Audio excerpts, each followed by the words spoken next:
waste tubing and NDIR aerosol filter need periodic replacement to ensure analytical performance and correct system operation. Frequency of this replacement is application and use specific. This video will show the step-by-step process needed to correctly replace the NDIR filter and analyzer waste tubing. NDIR filter and waste tubing replacement is typically recommended every 3 months and take 10 minutes to complete. To replace the NDIR filter and analyzer waste tubing, you will need the following: a number 2 Phillips head screwdriver, a new NDIR filter, and an InnovOx waste tubing kit.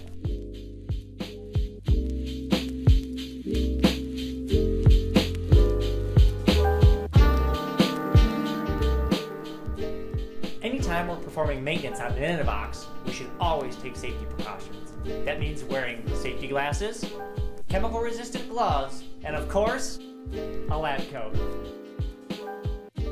Before performing maintenance on the analyzer, open the analyzer door. Disconnect the pinch tubing extending from V7R and the waste tubing from the front of the gas-liquid separator. Using a number 2 Phillips head screwdriver, remove the retention bracket by turning the captive mounting screw anti-clockwise. Disconnect the clear tubing extending from V1R to the plastic T between the NDIR filter and the NDIR detector end cap barb. Disconnect the 3 sections of tubing from the top of the gas-liquid separator. Disconnect and remove the section of tubing extending from the top of the NDIR detector end cap. Set the gas-liquid separator aside for reinstallation. Remove the waste tubing from the bottom of the NDIR source end cap. Disconnect the vent tubing from the sparger and remove.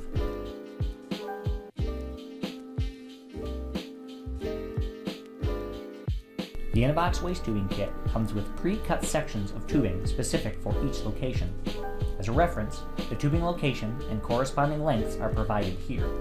Note that the pre-cut sections of tubing in the InnovOx waste tubing kit may differ from the waste tubing color present in your analyzer. Assemble the section of tubing containing the NDIR filter.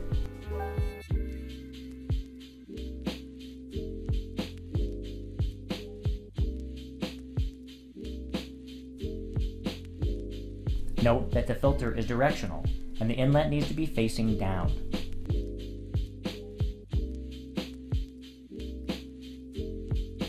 Thread a new section of vent tubing behind the sample handling module chassis and connect it to the upper left bar of the sparger.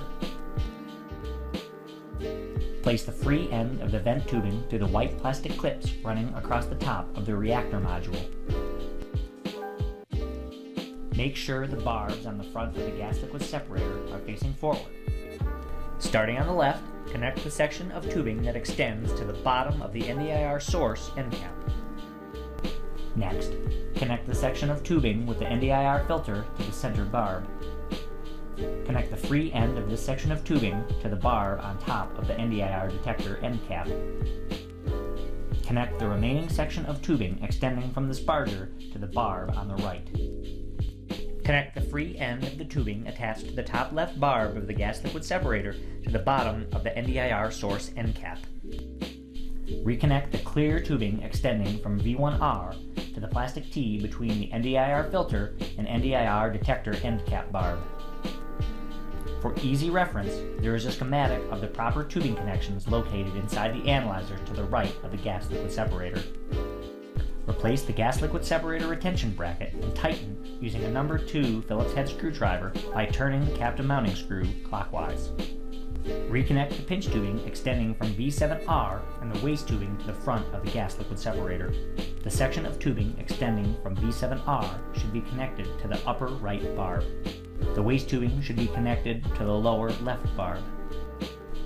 Close the analyzer door. NDIR filter and waste tubing replacement is now complete, and the system is ready for analysis.